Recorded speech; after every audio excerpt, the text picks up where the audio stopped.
do something you're very passionate about.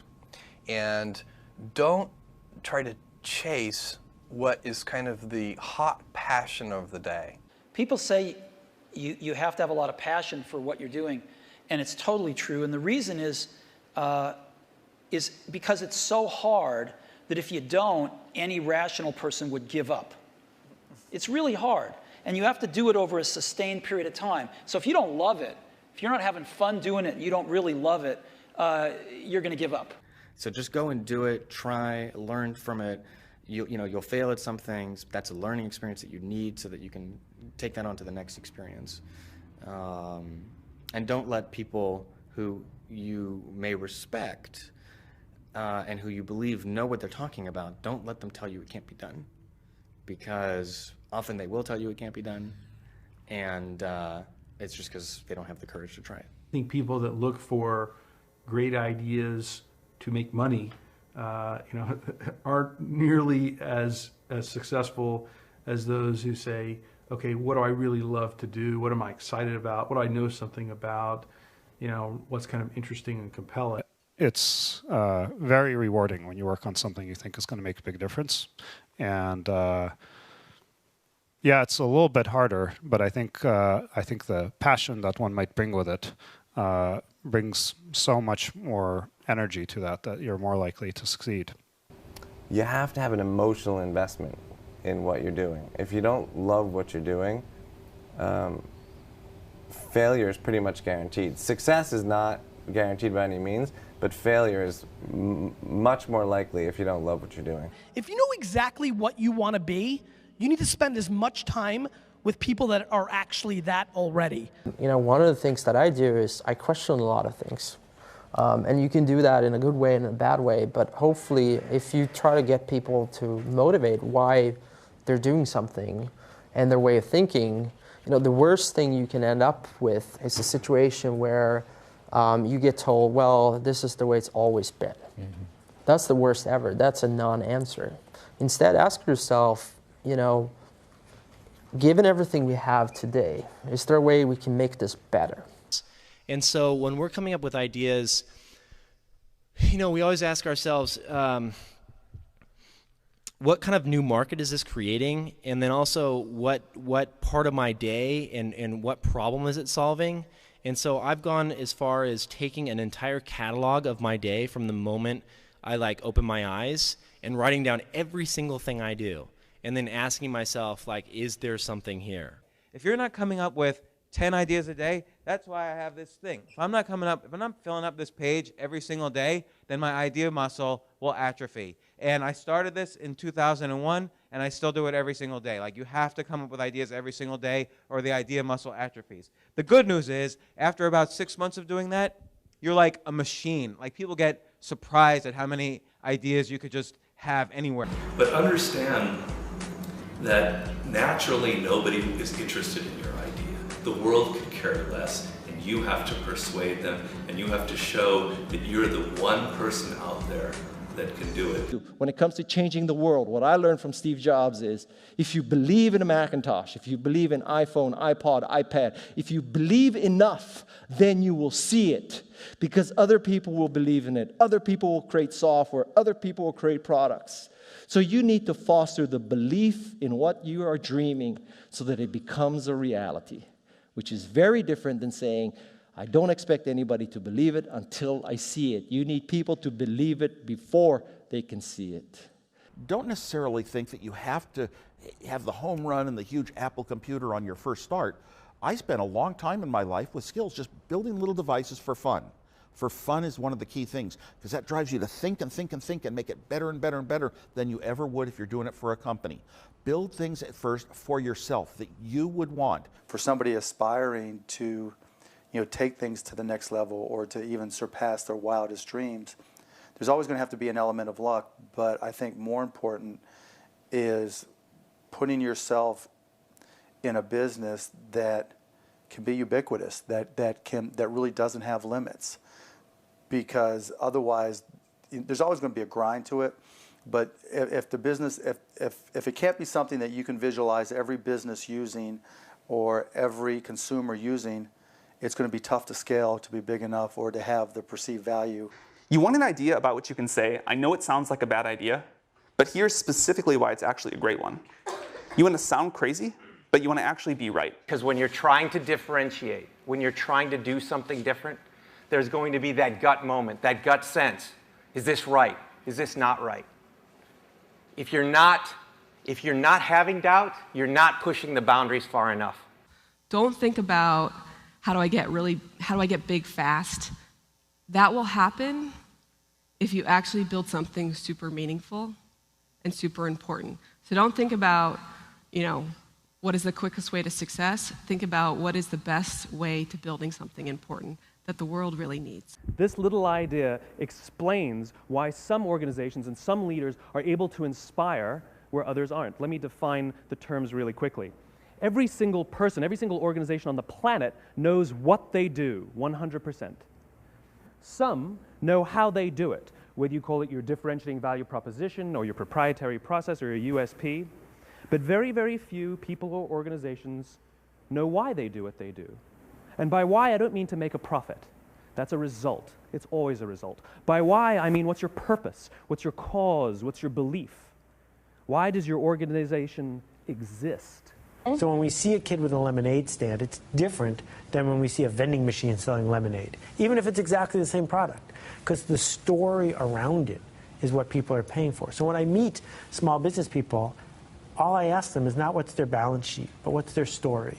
Why should I pick you? Why do I care about what you're doing? And if you start giving me all this inside baseball statistics about why you're 2% better than some other competitor, I'm already glazed over, because that's not part of the way I see the world. That I have to want this to exist in the world. I have to not, so it's a similar rule, just say, if this was successful and I had nothing and I was not involved and I got no money off it or would I want it to do well? And that's a great check, I think, to know if you really feel good about the idea and can be passionate about it. One of the things I advise entrepreneurs to do is when you have an idea, a classic entrepreneurial impulse is to hold the idea close to you and not go tell people because, the idea is so special. Right. That's almost always a mistake. Go talk to Why is that a mistake? Yeah. It's a mistake because your actual real competitive advantage is not that you have this idea that you have locked away in your closet, which may or may not be accurate and you have no idea which it is. Your actual competitive advantage is if you're assembling the intelligence around, does this idea work? What is the right teams? What is the right learnings? And we're essentially in motion. The hardest thing to do is start. You have all these ideas and everyone has an idea, but it's really about executing the idea and building the idea and attracting other people to help you work on the idea. That is the biggest challenge. But the way to begin is to get the idea out of your head, draw it out, talk about it, program it if you're a programmer, or make it if you're building something. Like, you don't have to be the best, but you have to be dangerous, right? You have to learn just enough to be dangerous, to build an idea, concept it, and show it to the world. And then it turns out there are lots of other people, including all 170 employees that work at Instagram, who are much better at doing all that stuff than I am. But you need to find people who can, be drawn to the idea that you build, and then they end up taking it and making it even better. One way to conceptualize what makes a good product is, good engineering is part of it, good design is part of it, but really it's, one way I think about it is maximizing the probability that someone shows up at the front door of, your store or your website or whatever it is and ends up with a solved problem. And oftentimes the best methodology is to start with the perfect experience with just one person, get that right, and then figure out how to scale something great. Instead of scaling something not so great and then trying to improve it, that's really hard to do. And so I think when you are starting a new business, you don't want to go after giant markets, you want to go after small markets, and you want to take over those markets quickly. Constantly seek criticism. Yeah.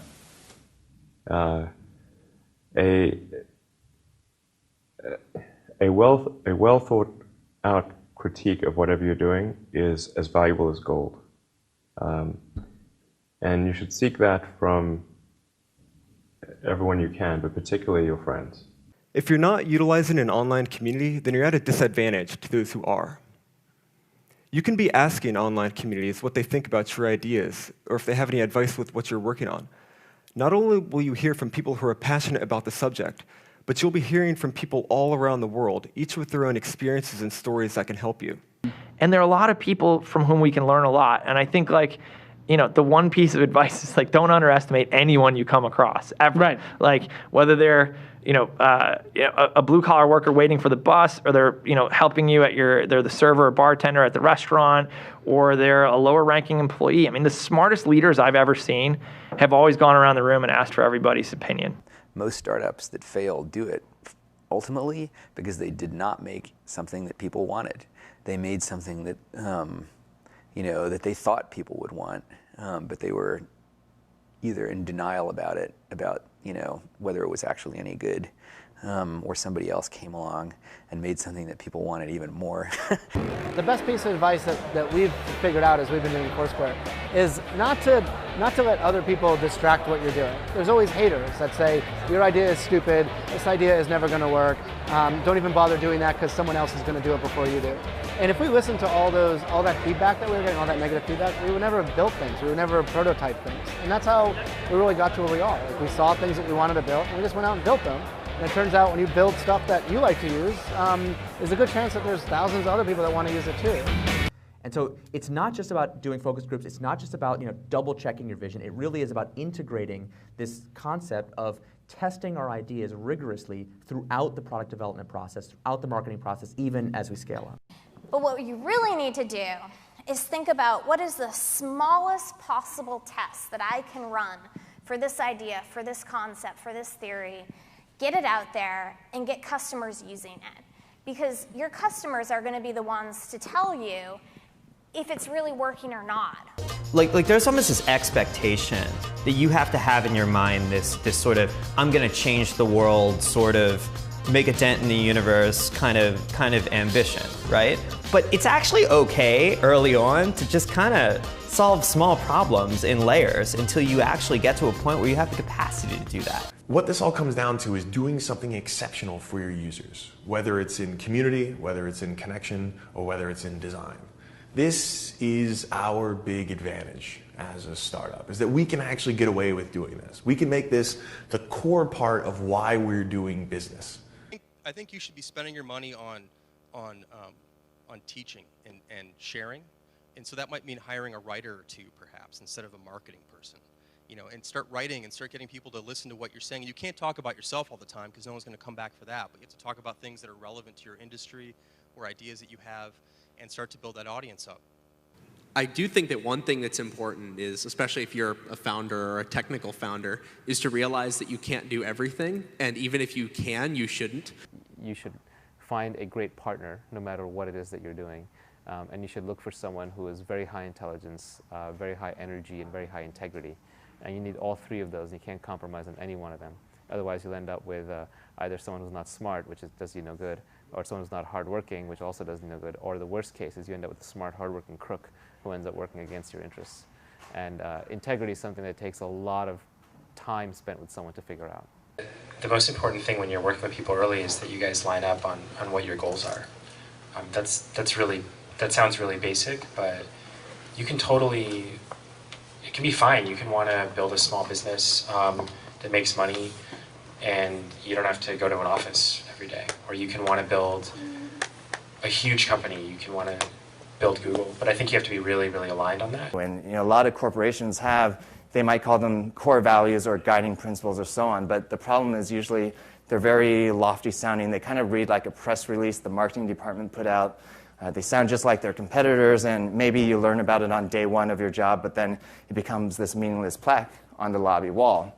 Well, we wanted to come up with committable core values, and by committable, meaning we're willing to hire or fire people based on those values, completely independent of their actual job performance. The definition of values is they're the behaviors or principles that you religiously adhere to within your company. When I say religious, I mean that no amount of data will sway you from those principles. And the degree to which that you have the courage to maintain your conviction around those ideas is the degree to which you're going to be successful over the long term. A company is simply a group of people, and as a leader of people, you have to be a great listener, you have to be a great motivator, you have to be very good at praising and looking for the best in people, People are no different from flowers. If you water flowers, they flourish. If you praise people, they flourish, and that's a critical attribute of a leader. So I kind of like half jokingly with a lot of people say that, my job is basically like to be the assistant for the rest of the company. Like my job is to make sure that like you have what you need, that it's and basically you have everything you need to kick ass. Like that's my job. If you don't have that, then let me know because I'm not doing my job. There are a lot of things that are outside of your control. A lot of external circumstances will determine the success of your idea, whether the market timing's right for this new kind of service, or whether people, whether a customer, like the economy's right for your kind of service, right? Whether you meet the right people who will finance your company. Many external circumstances are like outside of your control and but will affect the outcome, and you have to be okay with that. Another quality that I think is important is kind of being flexible-minded or open-minded. I'm not saying you shouldn't have a vision for your idea or your product, but you need to be open to changes. So many things go wrong when you're starting a company, and often I think people ask, what mistakes should you avoid making? And my answer to that question is don't even bother trying to avoid mistakes because you're going to make tons of mistakes, right? And the important thing is actually learning quickly from whatever mistakes you make and not giving up, right? And I mean, there are things every single year of Facebook's existence that could have killed us or made it so that it just seemed like moving forward and making a lot of progress just seemed intractable, but you just kind of bounce back and you learn. And nothing is impossible. You just have to kind of keep running through the walls. The two things we really zero in on people are, two things. They sound simple, they end up being very difficult. Courage and genius. Courage is the one we talk about a lot because it's the one that people can learn. Courage, which is to say not giving up in the face of adversity, just being absolutely determined to succeed, is something that you can like force yourself to do. It can be very painful. You can force yourself to do it. The genius part is a little bit hard to force yourself to do. Courage without genius might not get you where you need to go, but genius without courage almost certainly won't. And I think the reality is just, not quite so glamorous. There's there's an ugly side to being an entrepreneur. And also just more importantly, what you're actually spending your time on is just a lot of hard work. Sam mentioned this, but you're basically just sitting at your desk, heads down, focused, answering customer support emails, doing sales, figuring out hard engineering problems. So it's really important that you kind of go in with eyes wide open.